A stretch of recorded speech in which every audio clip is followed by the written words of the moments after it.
តាលោកអ្នកគួរតែដឹងអំពីអ្វីខ្លះមុននឹងសម្រេចចិត្តខ្ចីលុយពីធនាគារជាធម្មតាមុនពេលដែលលោកអ្នកសម្រេចចិត្តខ្ចីលុយឬប្រើប្រាស់សេវាពីគ្រឹះស្ថានហិរញ្ញវត្ថុឬធនាគារលោកអ្នកច្បាស់ជាធ្លាប់ស្រាវជ្រាវអំពីប្រវត្តិធនាគារនោះនិងធនាគារដទៃទៀតដើម្បីចង់ដឹងអំពីព័ត៌មានក៏ដូចជាលក្ខខណ្ឌផ្សេងៗរបស់គេ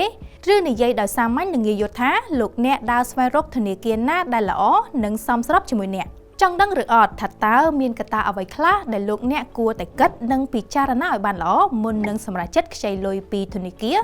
ថ្ងៃនេះខ្ញុំនឹងចែករំលែក3ចំណុចសំខាន់ៗដែលលោកអ្នកគួរតែគិតគូរមុននឹងសម្រេចចិត្តខ្ចីលុយពីធនាគារ 1. ការត្រៀមខ្លួន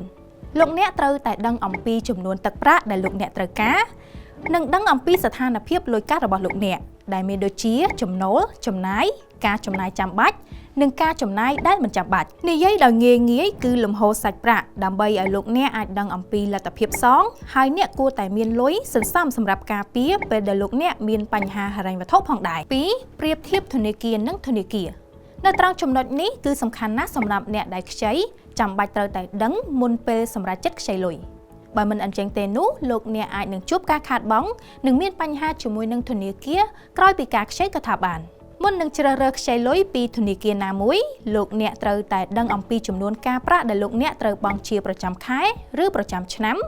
ដឹងអំពីថ្លៃសេវាផ្សេងៗលក្ខខណ្ឌជាពិសេសនោះគឺការផាកពិន័យឧទាហរណ៍ថាតើលោកអ្នកត្រូវបង់ផាកពិន័យប៉ុន្មាននៅពេលដែលលោកអ្នកបង់យឺតយ៉ាវជាដើមហើយចំណុចសំខាន់ដែលអ្នកគួរតែដឹងដែរនោះគឺតើកម្ចីនោះត្រូវការទ្រព្យធានាដែរឬទេដើម្បីឲ្យអ្នកអាចត្រៀមខ្លួនបាននិងចុងក្រោយនោះគឺប្រវត្តិឥណទានរបស់អ្នកក៏ត្រូវត្រៀមផងដែរបើសិនជាកាលណាលោកអ្នកមានប្រវត្តិឥណទានល្អហើយនោះ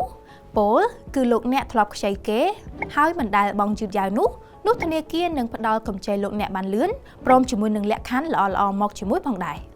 3. ចំណុចចុងក្រោយហើយក៏ជាចំណុចសំខាន់ដែរនោះគឺលោកអ្នកត្រូវតែពិនិត្យលក្ខខណ្ឌរបស់ធនាគារឲ្យបានច្បាស់លាស់